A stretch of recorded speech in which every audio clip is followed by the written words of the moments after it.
This is ABC Radio Brisbane. Robert Brockway is a spokesman for Men's Rights Brisbane.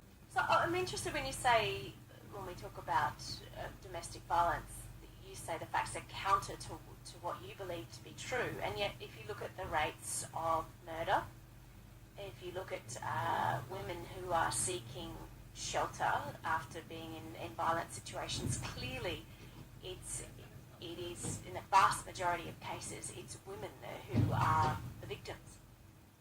Well, if you look at women who have died as a result of domestic violence or intimate partner violence, I mean, the rate that's often quoted in Australia is 1 woman per week, and that's a terrible rate.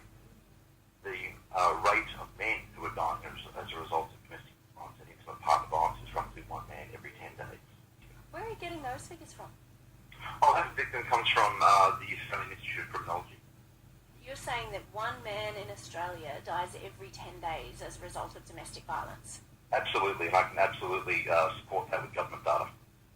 Okay, I want to do some further looking on that because that is an astounding set of figures, if that is in fact accurate. David says, is this guy for real? Next he will tell us the world is flat. And a couple of other people just questioning the statistics, the figures quoted by Robert there. To shed some light on that, Dr. Samantha Brooknell is from the Australian Institute of Criminology. Are those domestic violence and homicide figures accurate, that 1 man every 10 days dies because of domestic violence? We can say in 2010-12, which is our most recent published homicide data, 75 males and 121 female victims, there were 121 female victims of domestic homicide. So that equates to 1 male was killed in a domestic homicide incident every 10 days and 1 female was killed in a domestic homicide incident every 6 days.